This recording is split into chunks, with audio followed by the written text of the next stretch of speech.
vous êtes la réalisatrice du film. Oui. Bon, pourquoi le film invisible? C'est le lien entre deux personnes, deux jeunes, le lien d'amour, le fil invisible, et c'est aussi le fil invisible vers le monde spirituel. Bon, heureuse d'avoir terminé ce film. Très heureuse, oui, c'était une très très belle expérience. Ça n'a pas toujours été facile. Très difficile. Mais bon, c'est ça ce qui est intéressant. Hein. lui, il a été témoin, c'est mon acteur principal, enfin un d'eux, il y a trois vedettes dans le film. Et il a été témoin de tout, en silence. Bon, on vous verra certainement après pendant le débat, puisqu'il y a un débat. Tout à fait, sans chapeau. Le film a été tourné dans la région? Il a été tourné en Dordogne, principalement en Dordogne, même totalement, à part quelques petites scènes à Bordeaux, Paris, etc. Mais autrement, c'est en Dordogne. Avec des acteurs locaux? Des acteurs locaux, des figurants locaux. Il y a un jeune, le jeune garçon dans le film, il est de Rouen. Et la jeune fille de Bordeaux, mais à part ça, Gérard est d'ici, de la Dordogne, et puis tous les figurants, en tout cas figuration, c'est entièrement Dordogne. Alors Marie-France Ziegler, en tant qu'assistante de Jacques Tati, je pense que vous avez pris du plaisir à faire ce film. Oui, je crois qu'il aurait été content. Oui. Oui, là-haut, relié par le fil invisible, je suis sûre qu'il aurait été content de ce film.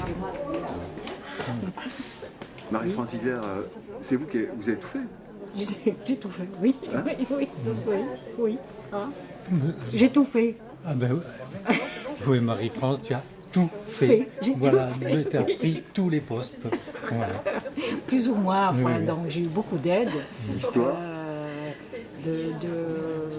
beaucoup d'amateurs. Alors, bon, il a fallu que je rajoute ma petite touche parce que je suis assez perfectionniste. Et on travaille avec Tati. Mais autrement, oui, il y a eu beaucoup de faits, hein, beaucoup sur les épaules. Mais j'ai tout le temps été épaulée par les autres, notamment Gérard d'ailleurs, qui me regardait, qui me soutenait toujours par un regard, toujours quelque chose de positif. Perfectionniste, mais vous avez tout fait, c'est-à-dire la réalisation, le montage. J'ai écrit le scénario, j'ai réalisé, j'ai filmé pas mal, j'ai beaucoup filmé. J'ai dû refaire la bande sonore, donc j'ai beaucoup réenregistré. J'ai fait le montage et puis maintenant je vais me lancer dans la distribution. Ça c'est. Oui, la production. Oui, ça c'est distribution du film. Ça c'est quelque chose que je ne connais pas. C'est difficile de se vendre. Oui.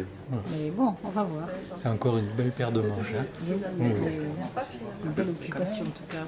Moi, je suis très contente d'avoir pu réaliser et de savoir que avec une caméra numérique, on peut arriver à rentrer dans une salle de cinéma, un grand écran, et voir un film de long métrage fait sans moyens. Et en haute définition. Oui, haute définition. Ça donne beaucoup d'espoir quand même à des réalisateurs qui ont envie de tourner. Et j'espère pour eux qui pourront voir ce film. Le monteur m'avait dit, l'image que vous voyez sur l'ordinateur, qui est très nette et très belle, sera aussi belle au grand écran. Parce qu'on se dit, mais ça va être agrandi. Ah, il est là. Bimbo. Ça va être agrandi, ça va être flou. Et puis pas du tout. Je l'ai vu déjà ici. Et c'était... j'avais peur. Et là, tu vas voir, tu l'as jamais vu en grand écran, tu vas voir ça. On va entrer avec vous dans la salle de cinéma. Il y a beaucoup de monde. Et on va découvrir ce film invisible. Oui, tout à fait. Merci Marie. Avec plaisir. Bonjour.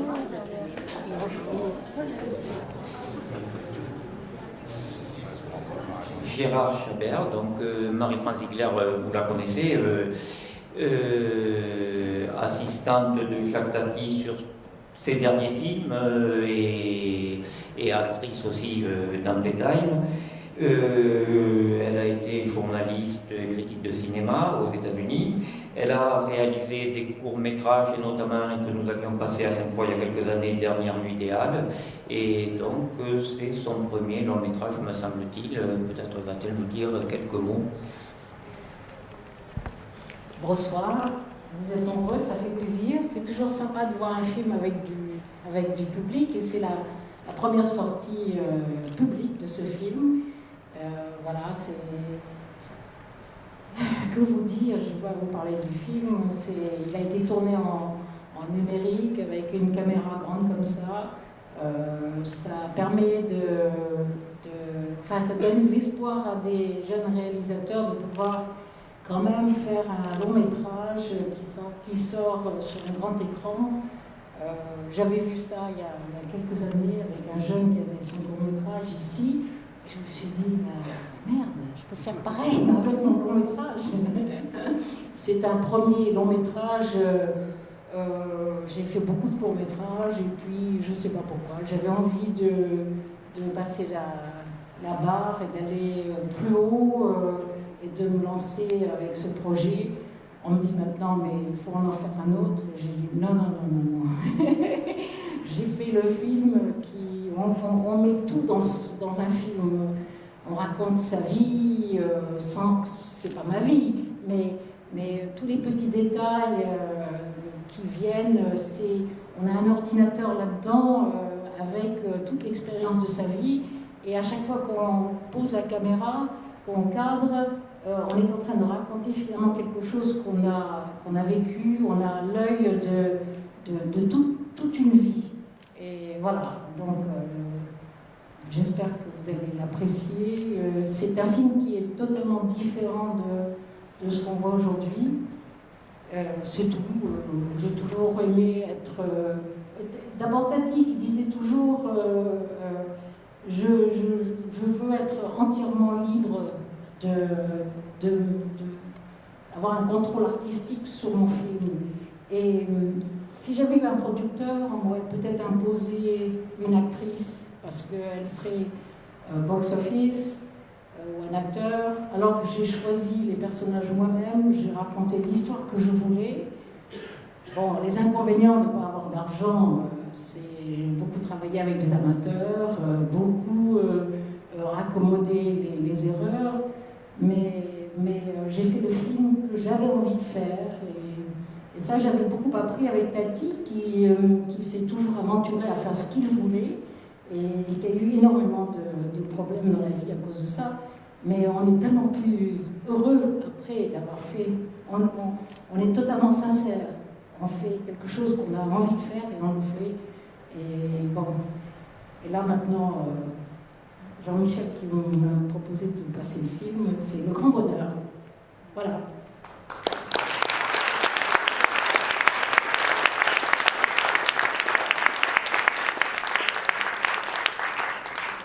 J'ai oublié de vous préciser que, comme vos applaudissements, le débat tout à l'heure sera filmé.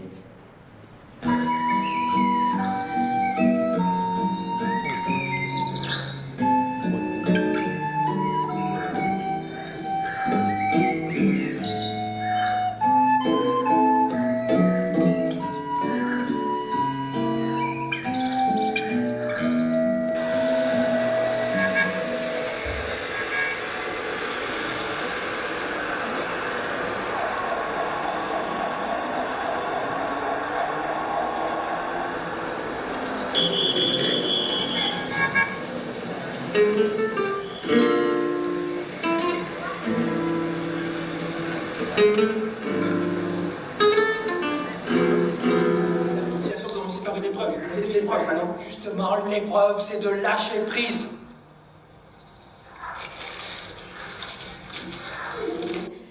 Je l'aime, maman, je l'aime, t'as pas compris ça.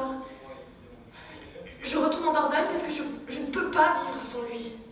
Mais tu es inconsciente. Maman, je t'en supplie, essaie de me comprendre, c'est ma vie.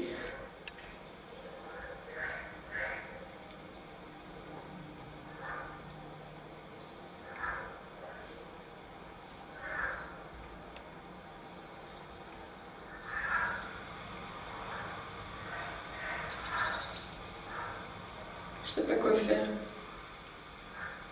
Je sais même pas prier. Comment on fait pour prier?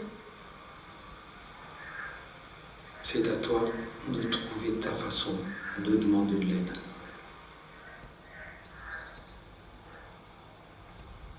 Moi, je n'ai plus de conseils à donner. Les chrétiens, les bouddhistes, les musulmans, personne n'a de réponse.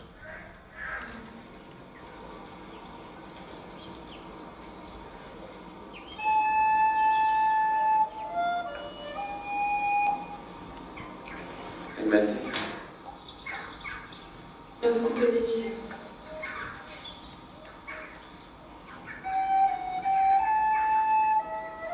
Je voudrais vous. Attendez, avec ce qu'on ne voit pas, parce que c'est au-delà de toute forme.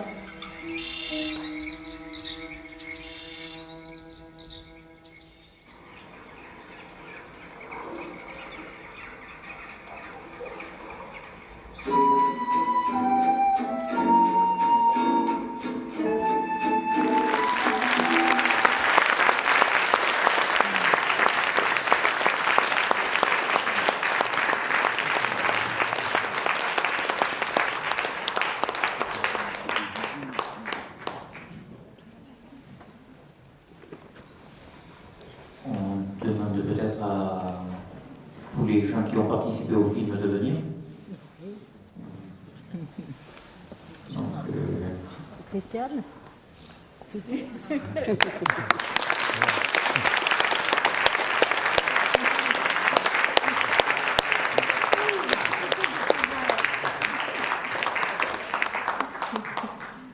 Voilà. Merci, Marie-France, d'avoir... Qui ne l'avait pas vu? Non, j'avais vu une partie chez toi, mais pas en Barthélémy, totalité. Oui. Je n'avais jamais vu non plus. J'ai un peu mon petit écran.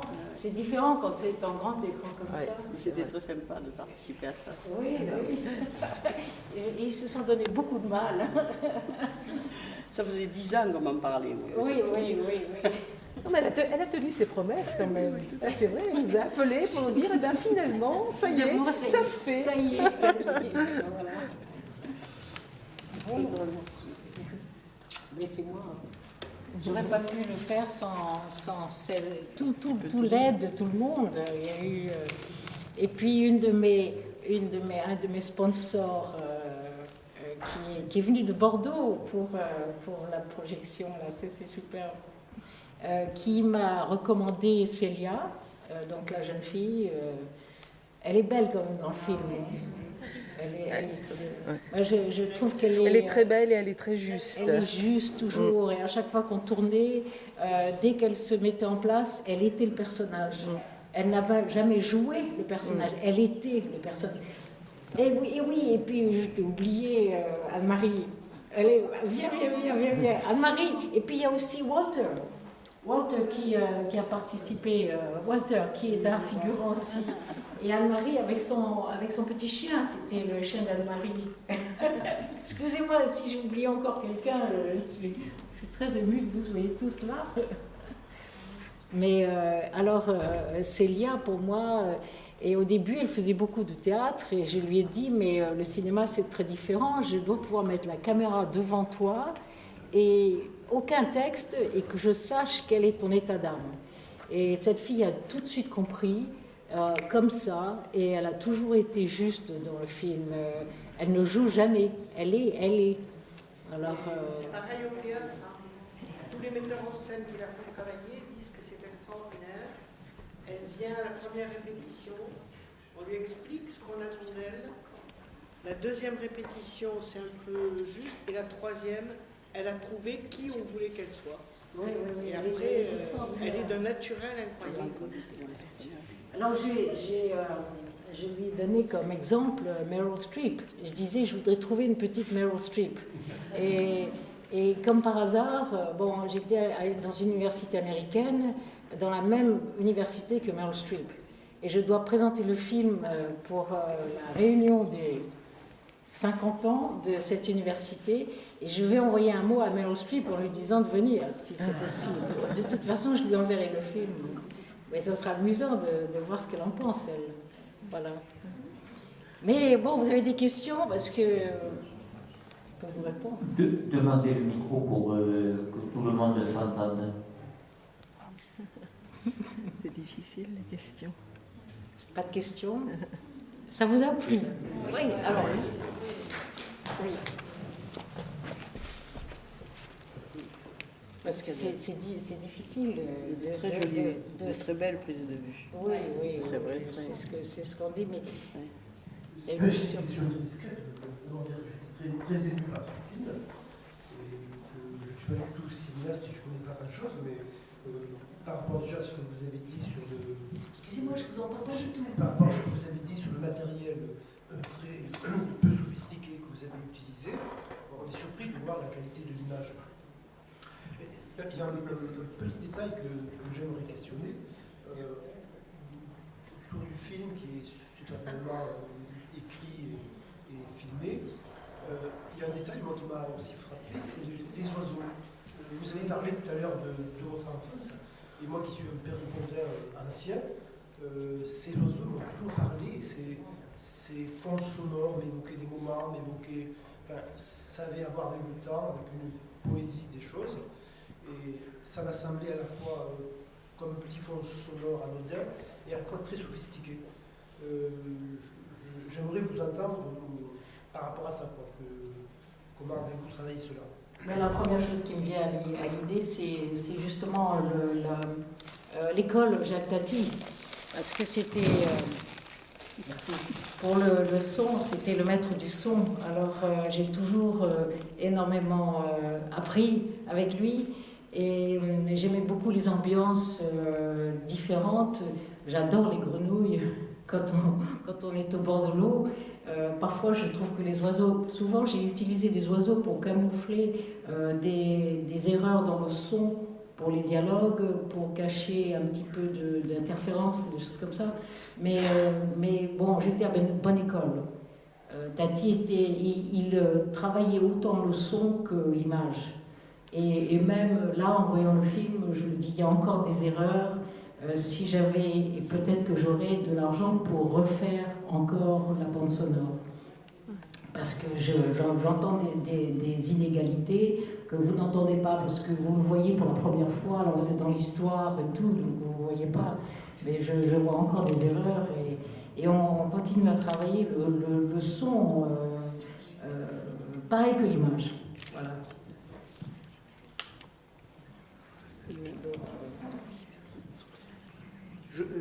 Quel est le devenir du film là maintenant? Il demande quel est le devenir du film. Pour le moment, je ne sais pas, parce que j'ai appris à faire un long métrage, mais je n'ai pas encore appris à le distribuer. Pour le moment, je n'avais pas envie de le brader, de le vendre à la télévision comme ça. Je vais essayer des festivals, d'une part, parce que je pense quand même que c'est plus agréable de le voir en grand écran que de le voir en petit, parce qu'il y a justement toute cette qualité de son, d'oiseaux, tout ça, qui risquerait de se perdre un peu sur petit écran. Et puis c'est tellement merveilleux de voir ces scènes dans la brume ou les bateaux sur l'eau, grand écran, c'est dommage de le voir en timbre poste. Donc pour le moment, je vais essayer par des festivals. Et puis, grâce à Jean-Michel, peut-être contacter tous les cinémas d'art et d'essai, en tout cas en Aquitaine, pour qu'il y ait au moins des sorties. Pour moi, ce qui est important, c'est que le film soit vu, parce qu'il y a quand même un message qui me tient à cœur, et c'est avant tout qu'il soit vu. Peu importe, je n'ai pas besoin de le vendre, je ne dois rien à personne, sauf de la reconnaissance.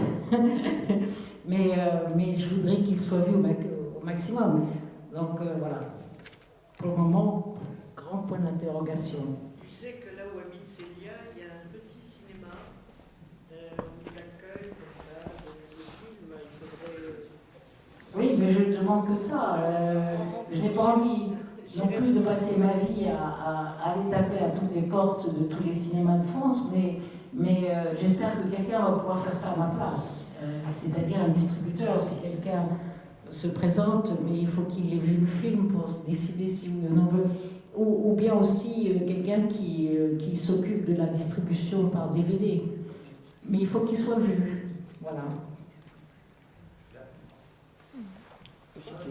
J'oubliais Joyce aussi qui est dans le générique, parce que j'ai fait énormément de repérage avec elle. C'est elle qui m'a présenté à Jean-Michel. et qui m'a emmenée dans beaucoup de coins. On a voyagé, disons, depuis au moins 5 ans, je peux dire. Oui. Et j'ai commencé à écrire le film il y a une bonne quinzaine d'années quand même. On m'a raconté un fait divers en Bretagne. Et alors c'est là où a commencé l'eau, tout l'eau. Après je suis allée en Gironde parce que j'avais besoin d'eau. Et là c'était un peu le Mississippi où j'ai vécu enfant dans le sud des États-Unis. Puis après je me suis dit mais la Dordogne, c'est l'architecture de la Dordogne qui est plus féminine, plus douce, plus poétique. Alors je suis revenue là, j'ai cherché tout le long de la Dordogne pour trouver une île, mais bon, on n'a pas besoin d'avoir une île pour montrer une île dans un film. Mais j'ai fini par choisir la Dordogne, chercher, et puis j'aime beaucoup tout ce qui est médiéval. Alors j'ai cherché les vieilles pierres, et puis de bouche à oreille, comme ça, on m'a dit « Ah oui, il y a un village, ceci. » J'ai vu 36 villages, je connais la Dordogne par cœur. Et c'était une expérience extraordinaire, et j'ai souvent emmené Joyce, qui était toute prête à découvrir avec moi. La découverte de Gérard a été assez exceptionnelle, parce qu'il vit... Bon, ça c'est une longue histoire, je ne vais pas raconter comment j'ai connu Gérard, mais c'est une longue histoire. Mais d'arriver chez lui, ils vivent, lui et sa femme et sa famille, dans des yourtes dans les bois, et c'est très impressionnant. Et on a découvert ça aussi. Enfin bon, c'est des histoires, je peux en raconter beaucoup. Je vais arrêter là. Si vous avez quelque chose d'autre. Là, on voit le chevreuil traverser les temps. Est-ce que initialement c'était prévu? Pas du tout. Pas du tout. Pas du tout. Et ça, je remercie ma caméraman, caméra-woman, et une jeune femme avec qui je n'étais pas toujours d'accord. Mais à un moment, quelqu'un dit, on était en train de tourner dans cette direction, quelqu'un dit ah, le chevreuil. Je me retrouve, j'ai dit tourne la caméra. Et elle a tourné la caméra, et heureusement, nous avons ce plan extraordinaire. C'est rare. Oui, c'est extraordinaire. L'oiseau qui s'envole, là, c'était... il était très souvent là, le héron, oui. Il était très souvent là, et j'ai emmené un ami pour peindre la fameuse falaise, là, qui est si belle. J'ai planté la caméra en face du héron, qui était de l'autre côté de la rivière. Puis ça tournait, quelque chose qu'on n'aurait jamais pu faire en pellicule. Mais en numérique, ça coûte rien de tourner. Alors, ça tourne, je revenais voir mon ami qui peignait, tout ça. Au bout de 10 minutes, j'ai dit, bon, allez, je vais essayer de faire partir le héron. Alors, j'ai fait des grands gestes, tout ça, et il s'est envolé. Et alors, il y a 4 secondes de film, alors que ça faisait un quart d'heure que ça tournait. Et effectivement, ça, c'est le miracle de la technique du numérique, c'est qu'on peut tourner et ne pas s'inquiéter. Avec la pellicule, il faut développer, ensuite tirer, et ça coûterait beaucoup trop cher de tirer 12 minutes de film pour se servir de 4 secondes. Voilà. Mais le chevreuil, c'est sûr qu'il a beaucoup de succès. Oui, je voulais exprimer un peu une sensation. Quand je regarde le film, il y a quelque chose, un mot qui vient à l'esprit, qui est désuet. Et pas du tout comme un mot négatif, mais plutôt comme un mot qui permet de rentrer dans une autre atmosphère, une atmosphère de conte, qui fait du bien, un peu à l'opposé de quelque chose qui serait très sophistiqué, très savant. J'ai l'impression que ça permet de rentrer dans une simplicité qui fait du bien au cœur, tout simplement. Et je vous remercie. C'est un plaisir. Moi, je ne vois plus cette simplicité parce que je l'ai vu 150 fois. Alors, c'est simplement que quand je le vois, je l'apprécie, ce film. J'ai toujours un plaisir à le voir, mais je ne ressens plus justement ce que vous dites, ce côté conte, tout ça. Parfois, je me dis, ça fait un peu, peut-être, enfin bon, vieux, pas vieux dans le sens, mais un peu le regard vers le passé, l'ancienneté, le côté médiéval, le côté spirituel qui est totalement en dehors de la réalité. Il y a quelques téléphones portables pour retomber dans la réalité, quelques scènes à Paris, mais autrement on est effectivement dans un autre monde. Et je le suis peut-être aussi. C'est simplement quoi. Oui, pour revenir au personnage de Gérard, est-ce que tu as modifié le scénario après ça en compte ou pas? Je ne comprends pas l'homogénéité qu'il y a entre lui et son personnage. Tu avais écrit le scénario avant, j'imagine, pour le film, forcément. Tu avais écrit le scénario avant de rencontrer Gérard ou ça a été modifié après? Bien sûr. Oui. Tout a été écrit du but en compte, du début à la fin. Mais ce qu'il y a, c'est qu'à chaque personne avec qui je tournais, je modifiais. Gérard n'aime pas trop parler, et pourtant le pauvre, qu'est-ce qu'il a parlé là dans le film. Mais j'ai énormément coupé parce que ça n'était pas ça ne m'était pas à l'aise de trop parler. Et puis heureusement, parce que quelquefois, au début, quand je montrais le film, il disait il parle pas trop, c'est pas trop un télo et tout ça, puis non, ça passe. Mais j'ai supprimé des choses aussi avec Christiane, la scène avec la mère, je l'ai diminué. C'est un petit peu au feeling quand on tourne, mais autrement tout était écrit très précisément. Non, parce qu'il est tellement dans son personnage, c'est la façon, c'est homogène. Qu'il est lui dans son personnage, mais bon, en principe, quand on écrit un film, on choisit le personnage qui correspond. Puis j'ai eu la chance extraordinaire, par le biais d'amis, etc., de rencontrer mon personnage, qui a failli ne pas tourner.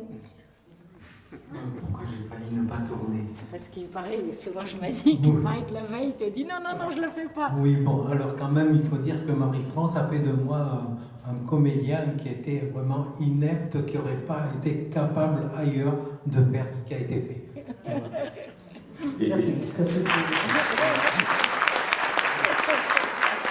Voilà. Tu nous as dit apparaître dans le film, t'es cherché, je t'ai pas vu nulle part. Quoi? Il paraît que tu joues une seconde ou deux dans le film. Ah oui, Alors, je joue, personne ne m'a vu. C'est où? Oui. À quel moment? J'ai un béret, je me cache, je sors avec un journal. Ah oui, avec une veste rouge. Oui, une veste rouge. Ouais. Là, exceptionnellement, je ne suis pas en rouge. Mais bon, j'ai fait un petit côté Hitchcock, mais on ne me reconnaît pas vraiment. J'ai toujours fait ça dans pratiquement tous mes films. Comme ça, c'était la mode quand on avait 20 ans. Je suis vraiment content que vous soyez tous là et j'ai beaucoup d'amis dans cette audience. Je reviens des États-Unis là, alors j'ai presque du mal à parler français. J'étais aux États-Unis avant-hier. Parce que j'ai été élevée là-bas, aux États-Unis et dans le sud des États-Unis, mais j'ai surtout été dans une grande université où on vous poussait à prendre des initiatives. Et à 20 ans, j'ai écrit une pièce de théâtre qui était en pantomime parce que j'étais trop bilingue, pas assez. Donc j'ai écrit la pantomime et quelqu'un a voulu la filmer. Et c'est comme ça que j'ai démarré dans le cinéma. Mais bon. Et j'ai eu cette éducation américaine où on se lance à faire des choses sans trop réfléchir aux conséquences, à la réussite et tout ça. Et je suis très contente d'avoir fait ce film. Je ne sais pas ce que ça va devenir. Déjà de vous voir là et de voir que vous êtes content de l'avoir vu, c'est ma joie. Et voilà.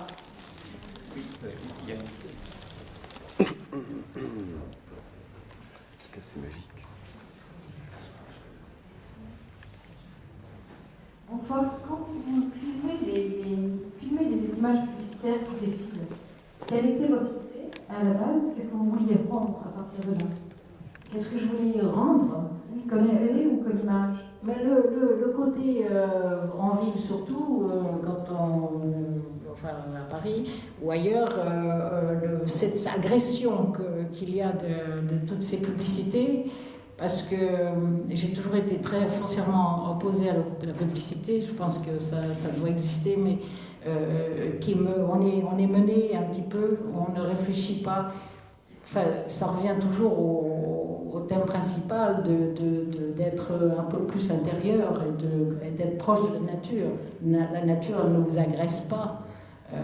Et toutes ces publicités, c'est un petit peu, c'était une façon de montrer Paris et le côté indésirable. J'ai vécu 35 ans à Paris et j'ai beaucoup aimé, mais pour rien au monde je retournerai parce que j'ai envie de voir la nature, de l'entendre respirer.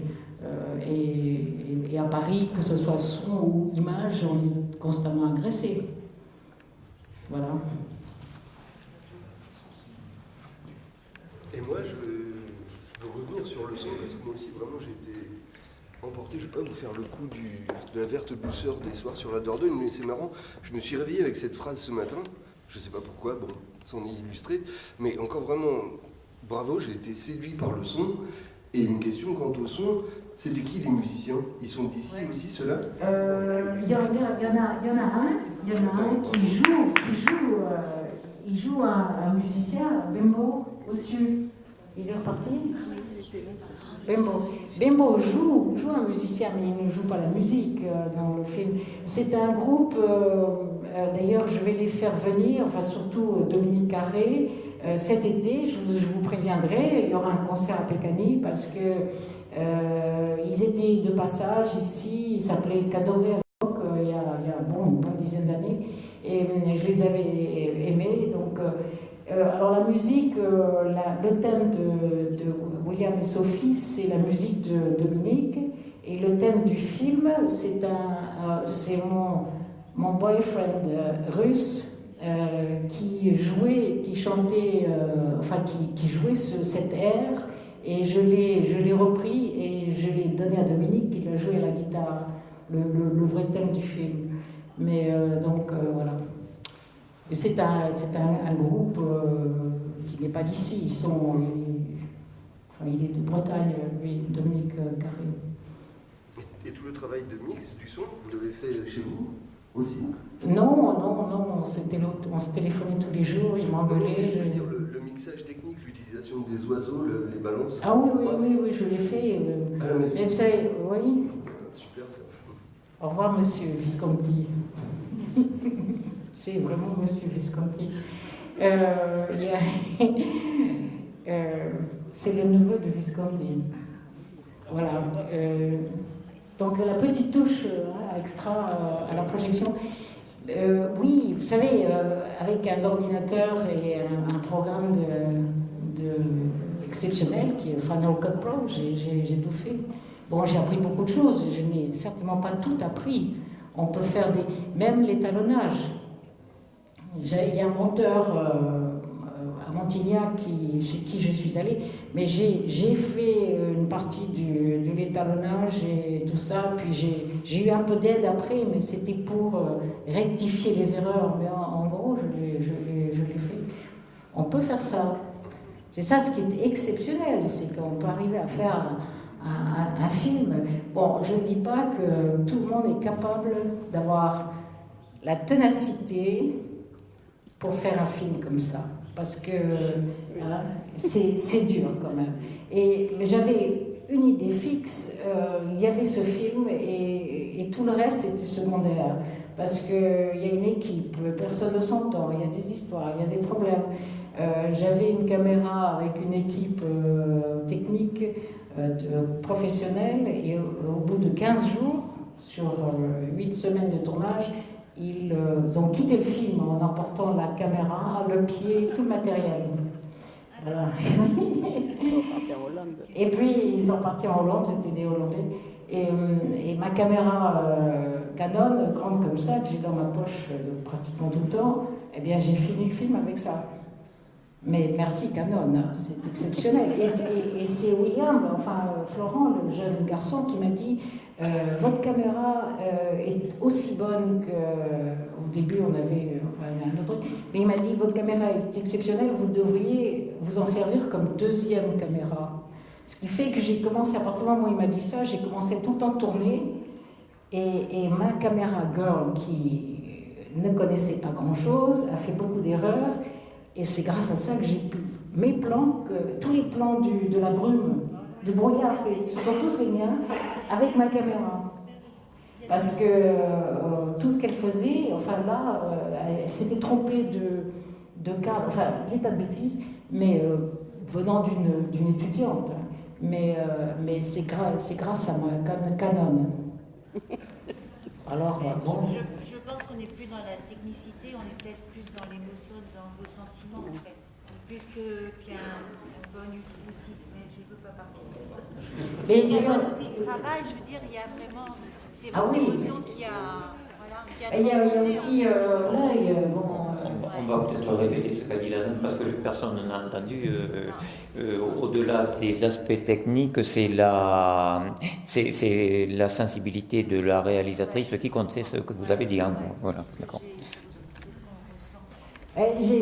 J'adore tourner, donc je tourne beaucoup. Et puis j'ai aussi, je dessine, tout ça. J'ai eu quand même un bon bagage d'instruction, d'œil.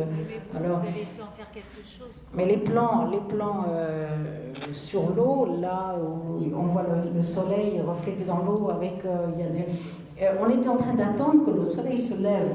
Et on était sur une minuscule petite île, et tout le monde bavardait. Gérard était en train de jouer, à faire des dessins avec des petits cailloux, et ça bavardait, tout ça. Et bon, moi, je ne quittais jamais le film. Donc, pendant qu'on attendait que le soleil se lève, j'ai filmé ça. Et finalement, c'était les plans les plus jolis, et c'est ceux-là que j'ai utilisés. Mais alors, il y a eu des petites anecdotes où je me suis dit, je suis aidée de là-haut parce que les plans de brume, c'était à Ayak, le petit port c'était à Ayak, près de Sarlat, et pour la brume, on devait vraiment filmer à 7h du matin. Donc, on arrive tous la veille, j'avais loué une petite maison, machin, et on tourne toute la journée dans la brume, la scène de l'enterrement, tout. Et puis le soir, je regarde les images et je me dis, c'est quand même curieux, c'est très carré et c'est plus large comme normalement en HDV. Et la petite avait oublié, enfin s'était trompée et avait laissé le brancher, enfin je ne sais pas comment, elle avait réglé la caméra carré, c'est-à-dire qu'il fallait tout recommencer. Bon, alors on se dit d'accord, on va tout recommencer, on commence. Dans le trafic, il y a eu l'accident de voiture de trafic, il a fallu tout recommencer pour un problème technique. Donc, on se dit d'accord, on soit un premier coup, puis après on s'est dit d'accord. Eh bien, le lendemain, la brume était beaucoup plus épaisse.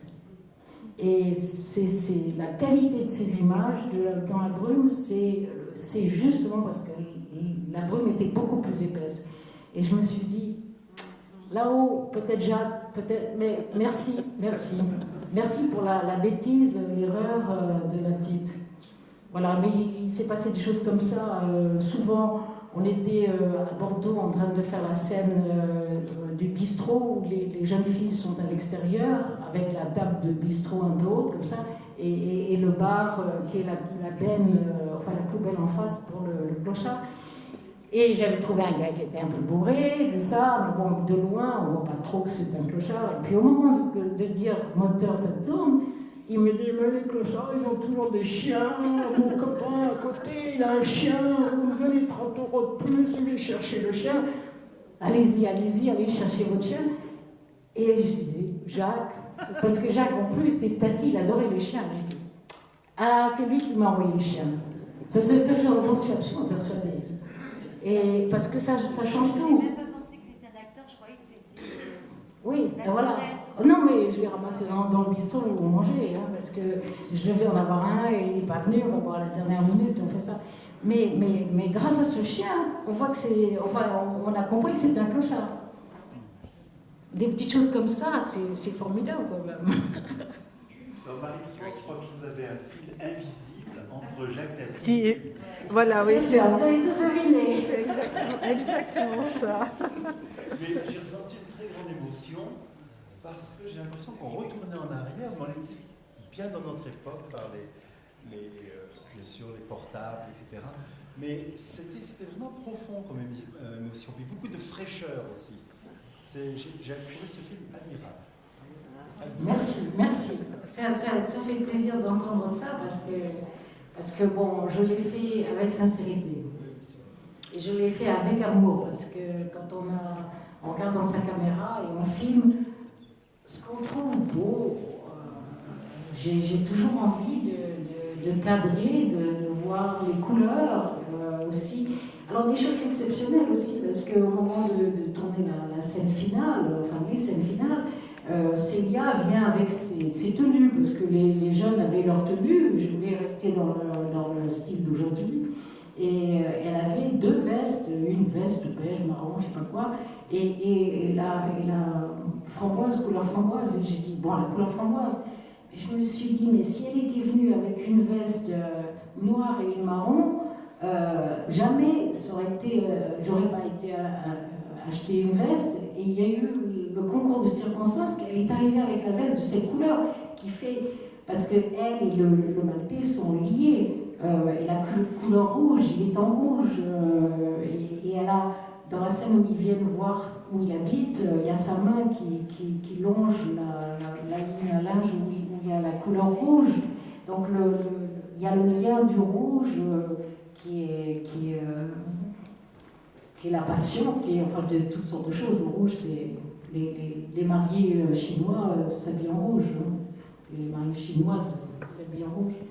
Donc, et je me suis dit, mais merci aussi, parce que c'était, il dit, le maltais dit, il n'y a pas de hasard, mais c'est vrai, il n'y a pas de hasard, et cette couleur, ça fait cette scène, hein. Si ça avait été une autre couleur, c'était pas pareil. D'accord. À l'arbre rouge, oui.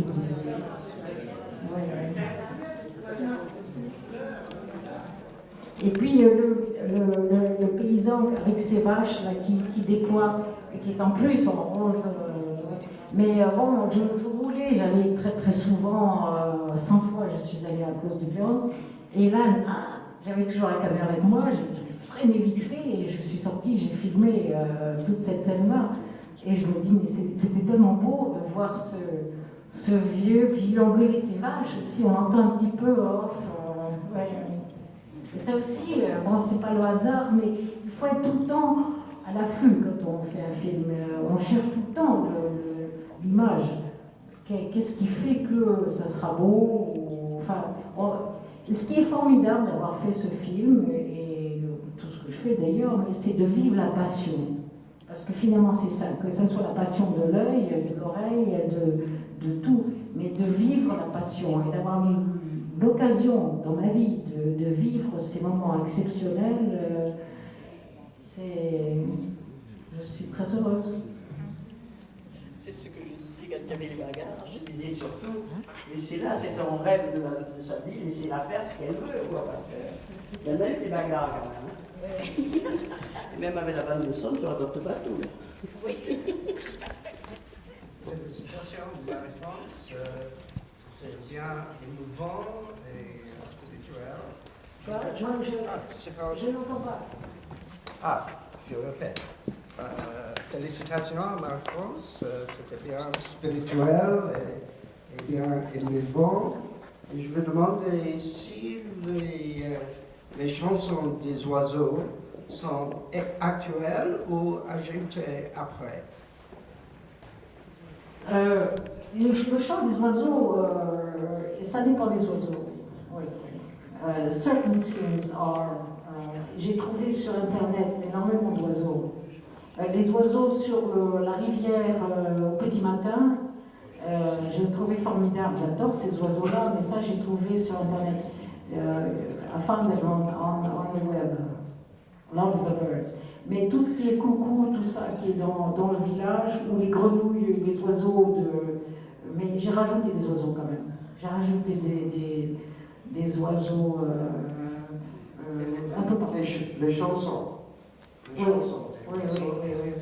Ah oui, quand ils sont les amoureux, quand ils se réveillent le matin, oui, ça, avec le dialogue d'oiseaux, ça c'est des oiseaux que j'ai trouvés. Oui, mais je trouvais que c'était joli d'avoir, au lieu de parler, on entend les deux oiseaux qui se parlent. J'adore cette scène, qui est un peu longue d'ailleurs, exprès.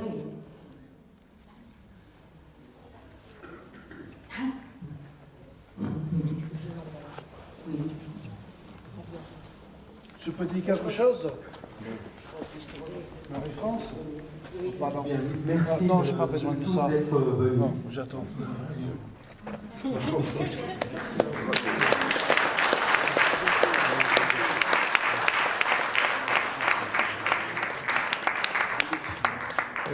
Excusez-moi, pardon, avant de vous partir, j'arrive en France il y a 2 ans, pas le mot de français, et j'ai tapé sur la porte, avez-vous une chambre pour le soir s'il vous plaît? Et grâce à cette dame, j'ai resté en France. J'avais vu pratiquement tous les jours, elle était comme ça, sur l'ordi. Qu'est-ce que vous faites là, Marie-France? Oh, c'est un film, je vais faire un tournage. Et pendant des années, j'avais vu, elle était très frustrée avec les carnets. Et finalement, de voir ce soir, c'est magnifique. Et je veux dire merci beaucoup avec my French mommy.